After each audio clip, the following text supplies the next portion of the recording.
જેને કીધો એવા ક્ષેત્રપાલનો સ્મરણ કરવાનું છે. હાથમાં ગંધાક્ષર પુષ્પ લઈ લ્યો. ઓમ જે ભૂતાનામ અધિપતયો વિશિકા સહ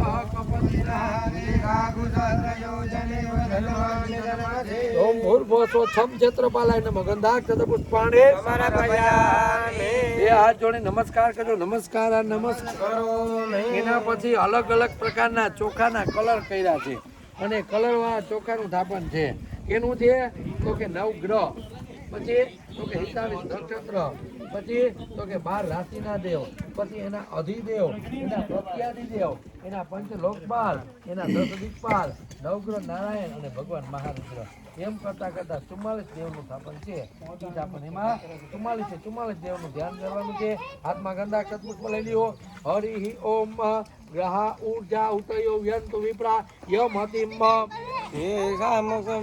એકામો પ્રિયાણા મોહમિકમ ઉદ્જગો સમગ્રમ ઉપાયામ ગ્રહિતો ઇન્દ્રાય ધમ ગ્રહણામિ કદેજો નિરિન્દ્રાય વાસિતમમ. ઓમ ભૂર્ભુવસ્સુઃ અધિઆદ્યાવાય ચ પ્રજાદ્યાવાય ચ અધિપત્ય દેવતા સહિત નવગ્રહ દેવતા બ્રહ્મા ગંધાક્ષર પુષ્પાણે સમર્પયામિ. નમસ્કાર કરજો. નમસ્કાર નમસ્કારોમિ. હવે આ પુણ્ય વચનના કળશ છે ભાઈ. સ્થાપનમાં જ્યાં રુદ્ર કળશમાં મયાને આપો એક એક પછી ભાઈ. જો હવે આપણે છેલ્લું સ્થાપન છે આ બાજુનું. તેનું જે ભગવાન સ્થાપન છે ભગવાન ભોળિયાનાથ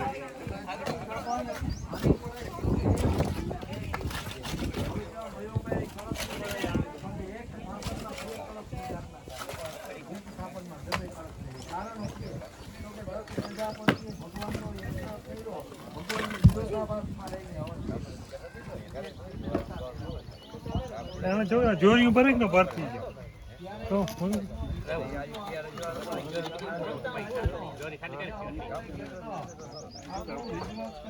ભગવાનના ગણે શિવના ગણ કોણ તો કે વીરભદ્ર નામના ગણને ભગવાને આજ્ઞા કરી જાવ ને આ પૂછો અને દક્ષનો યજ્ઞ તો વિધવત કરો, પણ દક્ષને મસ્તક છેદન કરી નાખ્યું. જ્યાં સુધી યજ્ઞ આખો છેદન કર્યો. એ અવડા મોટા વિઘન દક્ષના પ્રજાપતિના યજ્ઞમાં એવા શું કરવા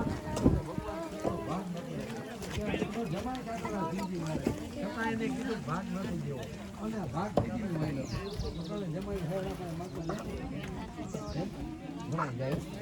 અડધો હક પૈસો માગે. તો હવે શું કરવું? તો ભગવાનના પછી બળિયાના 2 ભાગ જુઓ. પછી દક્ષનો યજ્ઞ પૂર્ણ કર્યો, પણ ભગવાન શિવને 2 ભાગ આપી દીધા કે હાલ્યો હવે તમે આજથી 2 રાખો, નગર યજ્ઞની પૂર્ણાહુતિ ના થાય. તો યજ્ઞની પૂર્ણાહુતિ માથે થઈ આ તેદીનું હાલ્યો. હવે શિવના એક સ્થાપનમાં 2 કળશની સ્થાપના થાય. તો ભગવાનને અર્પણ કરીએ. નમઃ સમ ભવાય ચ મયો ભવાય ચ નમઃ શંકરાય ચ મહેશ્વરાય ચ નમઃ શિવાય. ઓમ ભૂર્ભુવસ્સુઃ મહારુદ્રાય નમઃ સામ સદા શિવાય નમઃ. ઓમ ભૂર્ભુવસ્સુઃ આવાહિત દેવતાભ્યો નમઃ. ગંધાક્ષર પુષ્પાણે સમર્પયામિ. નમસ્કાર નમસ્કારોમિ. હવે બ્રહ્માજીનું સ્મરણ છે. બ્રહ્મજ્ઞાનમ પ્રથમમ પુરતા દ્વિષી મતઃ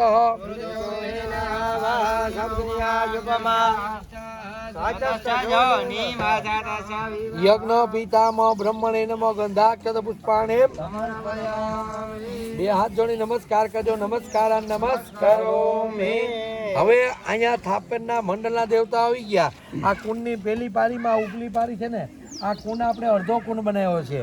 આખો કુંડમાં શું હોય તો કે 80 ઈંટું જ હોય, પણ આ થંડીલ કહેવાય.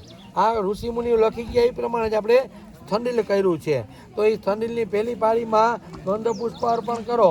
ઓમ ભૂર્ભુવસ્સુઃ કુંડસ્થ દેવતાભ્યો નમઃ. બ્રહ્મણે નમઃ. પ્રથમ મેખલાયામ કુંડની પહેલી પારીમાં મૂકો. ગંધાક્ષર પુષ્પાણે સમર્પયામિ. હવે કુંડની બીજી પારીમાં ફૂલ મૂકો. દ્વિતીય